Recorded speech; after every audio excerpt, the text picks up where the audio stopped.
Salve, salve galera! Professor Vladimir na área com mais uma aula Paraná de Geografia para vocês do 8º ano do ensino fundamental. O tema da nossa aula de hoje, importantíssimo, são as desigualdades socioeconômicas no Brasil.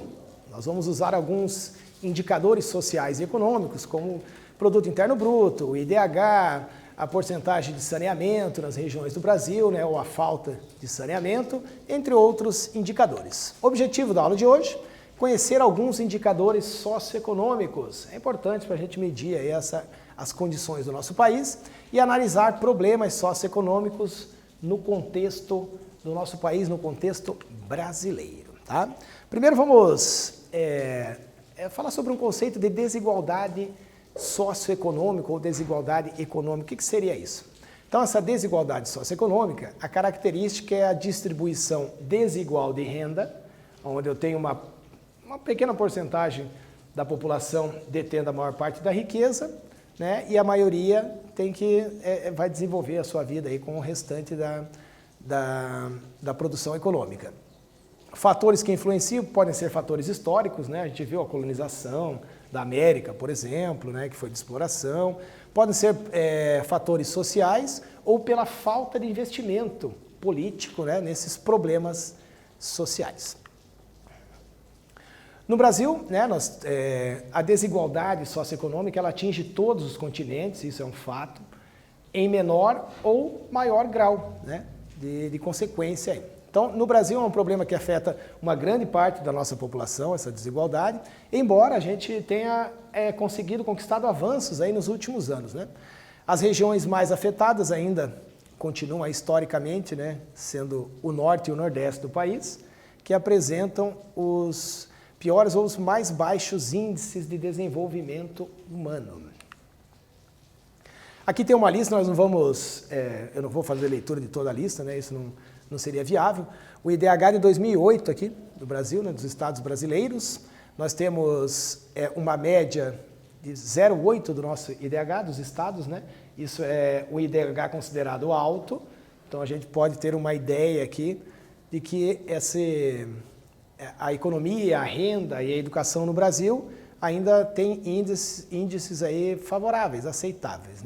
O Paraná, nosso estado aqui com 0,8 de IDH, é um índice de IDH alto. O que o IDH vem revelar? Não é uma verdade absoluta, mas pode trazer uma noção.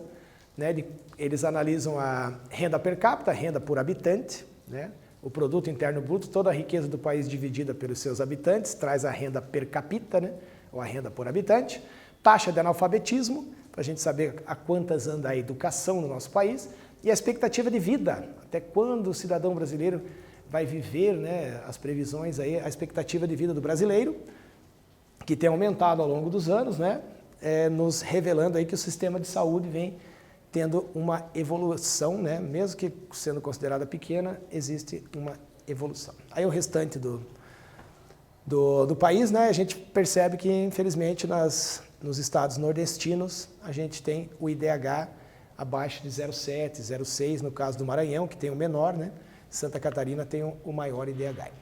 O PIB desses estados brasileiros, o PIB do Brasil, nós somos o 9º país do mundo com o maior PIB, Produto Interno Bruto, aquela arrecadação entre importações e exportações, toda a riqueza acumulada normalmente durante o período de um ano, o nosso país é o 9º colocado no planeta. E os estados também têm o seu PIB. Eu posso medir aí o PIB dos estados. Temos uma lista aqui com os 8 maiores PIBs do Brasil. Claramente São Paulo, é o estado aí que é o centro econômico do nosso país, tem um PIB lá de 2 trilhões de dólares. O Rio de Janeiro já de alguns milhões, mas o fato é que São Paulo tem o maior, o Santa Catarina, Paraná, com 440 milhões aqui de PIB, também uma contribuição significativa, E a gente percebe que com exceção da Bahia, o restante das regiões aqui, ou estão no sul, esses estados, ou no sudeste, que são as duas regiões do Brasil que têm o maior desenvolvimento e o maior crescimento econômico e social, seriam o sul e o sudeste. Aí a Bahia aqui, com um desenvolvimento econômico representando a região nordeste. Isso, lógico, nós estamos aqui mostrando os 8 maiores, né? Nós temos 27 estados, então os outros estados também contribuem, né? Mas esses são os 8 maiores, os que têm a contribuição mais efetiva. Então vamos ao primeiro quiz da aula de hoje. Regiões do Brasil que apresentam os maiores problemas socioeconômicos e baixos índices de desenvolvimento humano, IDH. São as regiões Sul e Sudeste, letra A, regiões Norte e Sul, letra B, Norte e Nordeste, letra C, ou Centro-Oeste e Sul, letra D. A gente já corrige aí rapidinho.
Vamos lá então, pessoal, correção do nosso primeiro questionário. Regiões do Brasil que apresentam os maiores problemas socioeconômicos e baixos índices de desenvolvimento humano, o IDH, que eu acabei de mostrar a vocês, que mede, né, os índices de analfabetismo, taxa de analfabetismo, expectativa de vida e renda per capita. Letra A, estão no Sul e Sudeste, né, as regiões são Sul e Sudeste, letra A, B, Norte e Sul, C, Norte e Nordeste, ou letra D, Centro-Oeste e Sul. Às vezes são as regiões Norte e Nordeste, por uma série de questões, né? Até de desenvolvimento econômico. A região Norte do Brasil, né, onde tem a Amazônia, Roraima, Rondônia, ela teve um plano de ocupação, aí, o projeto Calha Norte, né, na década de 80, então a ocupação desse território lá, ela é menos desenvolvida devido a aspectos naturais, a presença da floresta e de elementos naturais importantes, aí não só para o Brasil, como para o mundo. O Nordeste, devido às questões climáticas e também problemas de ordem política, né, trazem, infelizmente, essa condição para essas duas regiões, de um menor desenvolvimento socioeconômico em relação aos outros estados, às outras regiões do Brasil. Aqui um fator interessante, né, é no topo da desigualdade. O Brasil, né, é o 9º PIB do mundo, o 9º maior produto interno bruto do mundo, mas em compensação estamos quase no topo lá também, estamos entre os 10 países com o maior índice de desigualdade social e econômica do mundo. Então, mesmo com essa riqueza que nós temos, a distribuição, né, existe uma má distribuição de renda aí, que, lógico, o país politicamente, socialmente vai em busca dessas soluções, né?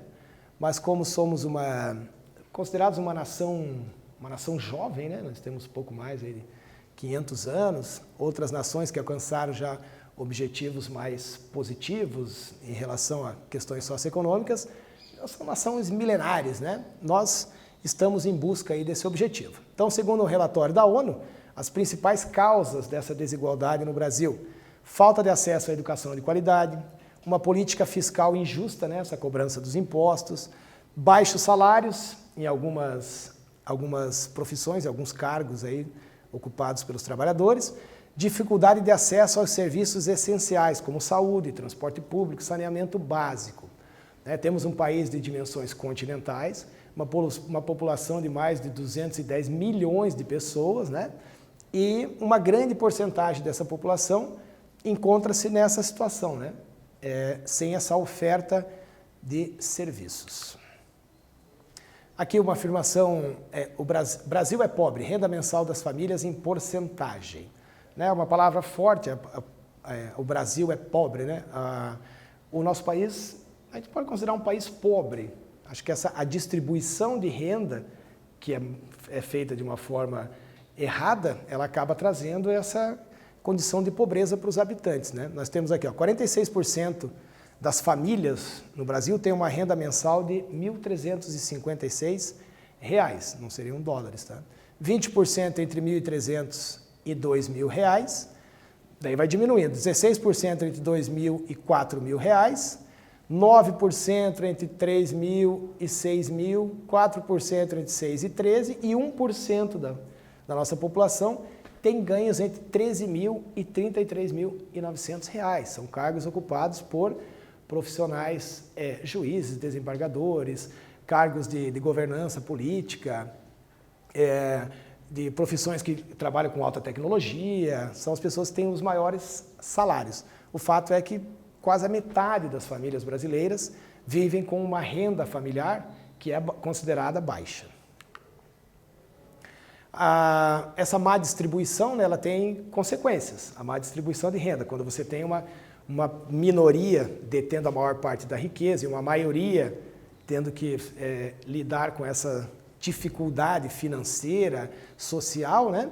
As consequências são as ocupações irregulares, que a gente chama de favelização, a pobreza, né? Que a gente viu a renda familiar baixa, vai colocar as pessoas numa condição de pobreza, o desemprego, que a gente vem enfrentando no país, agora devido à crise aí do coronavírus também, isso se agravou, desnutrição, que diminuiu muito no nosso país, mas em algumas regiões mais pobres ainda é encontrado, a marginalização, né? Aí as pessoas acabam optando por atividades ilegais, né? Viver à margem da sociedade, por conta de não encontrar as oportunidades que achavam que deveriam encontrar, e a violência, né? Isso é não só aqui no Brasil, mas muitos países do mundo, na Ásia, na África, temem essa consequência devido à desigualdade social encontrada principalmente nos centros urbanos, que é a violência.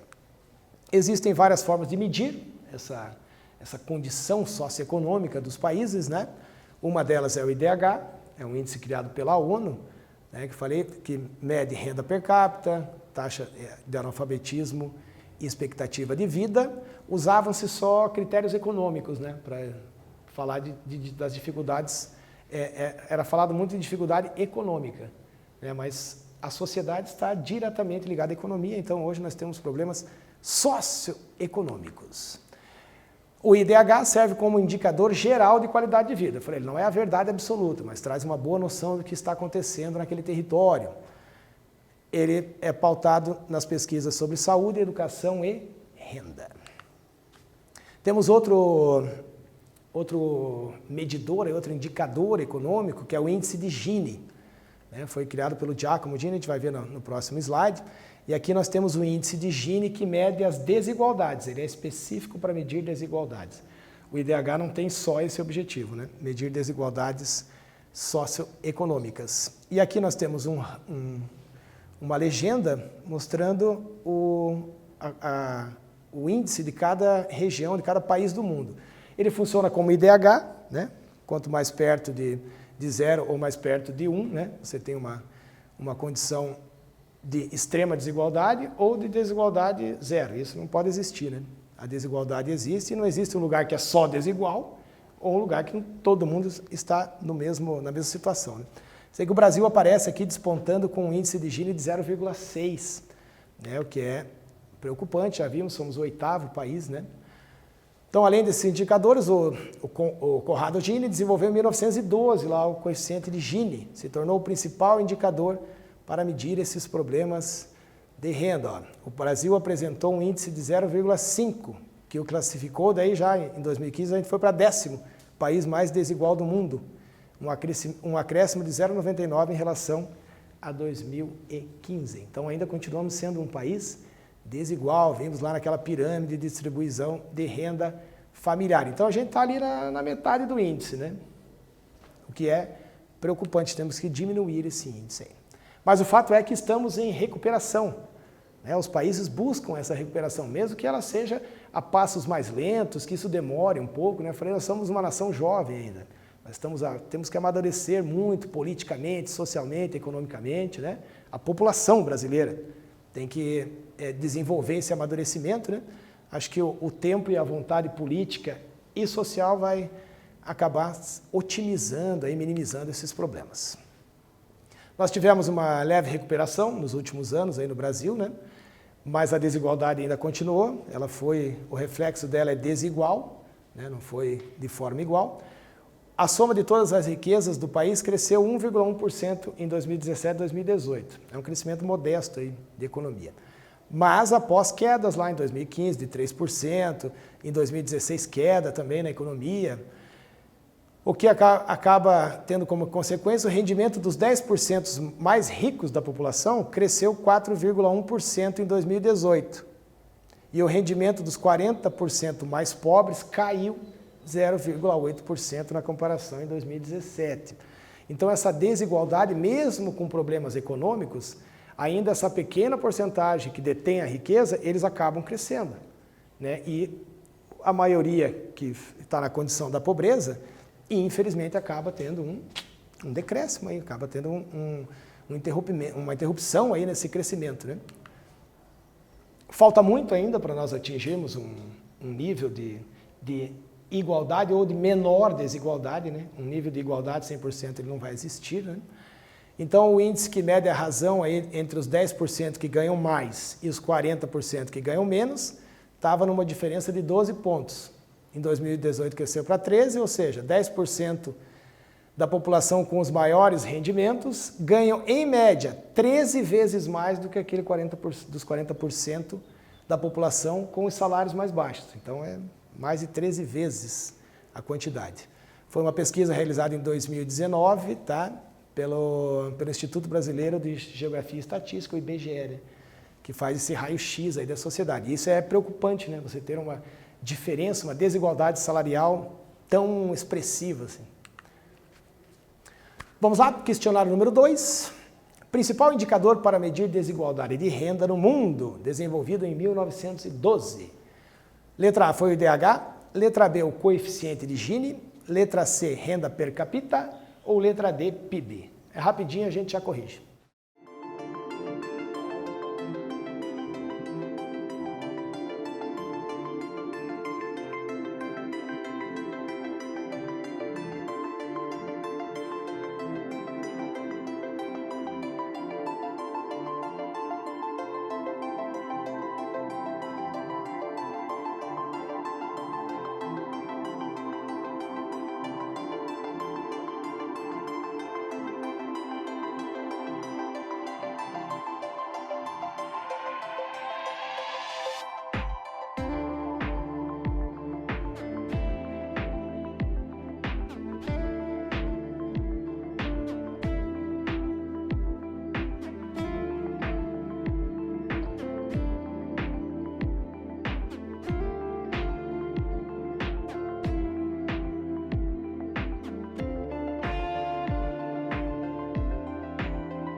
Então vamos lá, pessoal, a correção do segundo questionário da aula de hoje. O principal indicador para medir desigualdade de renda no mundo foi desenvolvido em 1812, é o coeficiente de Gini, desenvolvido pelo Corrado Gini, né, para medir a desigualdade de renda, de dinheiro, desigualdade econômica. E o Brasil está ali entre o 0 e 1, estamos com um índice de 0,5, o que é preocupante. É uma desigualdade que a gente viu, estamos aí entre os 10 países mais desiguais do planeta.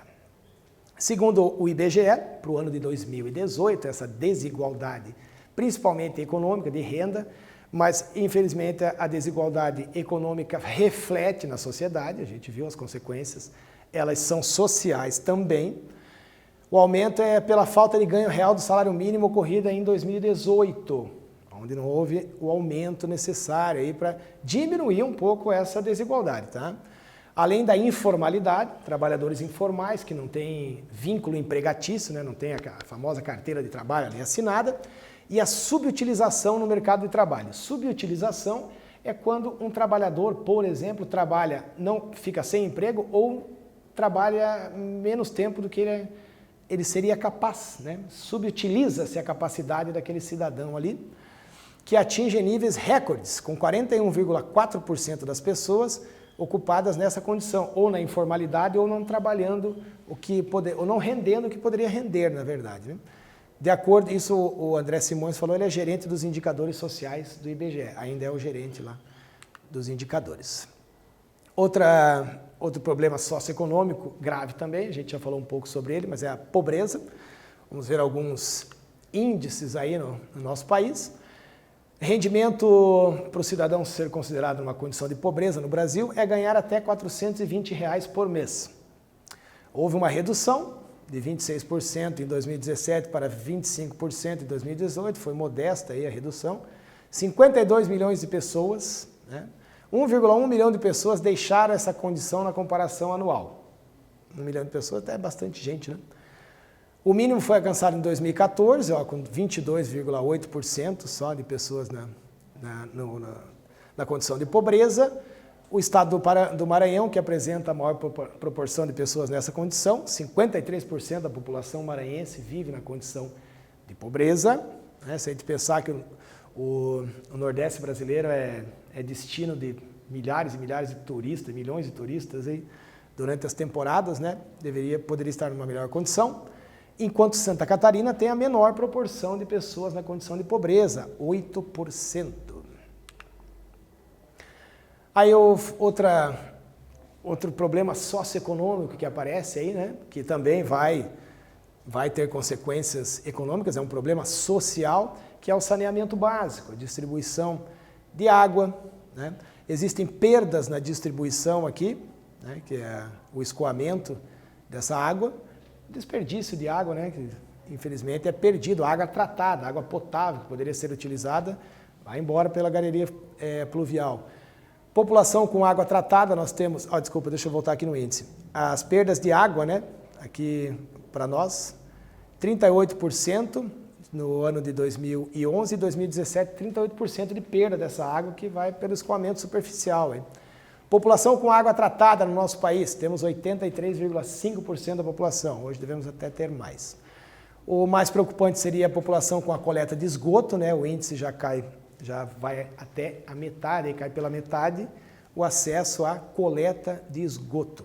Os investimentos, né, governamentais aí, em estrutura de saneamento foram de 10 bilhões e 900 milhões nos 2 anos, foi a mesma quantidade de investimentos aí para oferecer água tratada, rede de esgoto, coleta de lixo também, que entra no saneamento, né?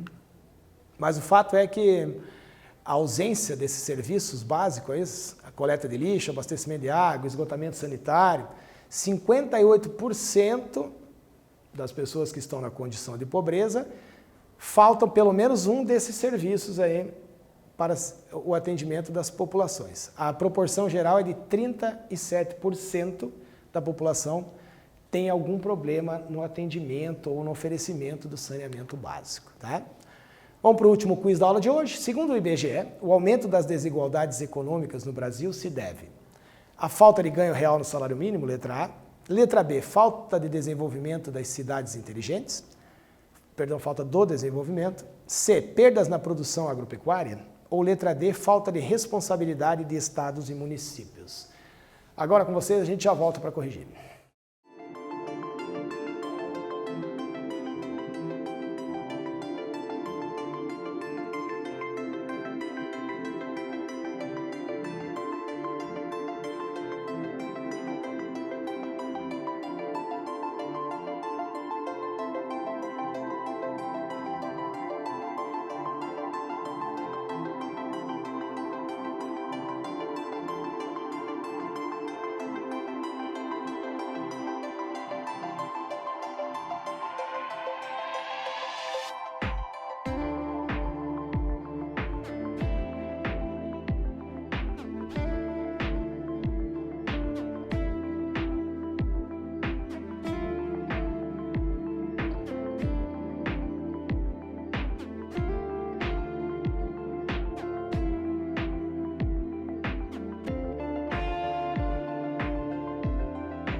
Então vamos lá, oitavo ano, último questionário da aula de hoje.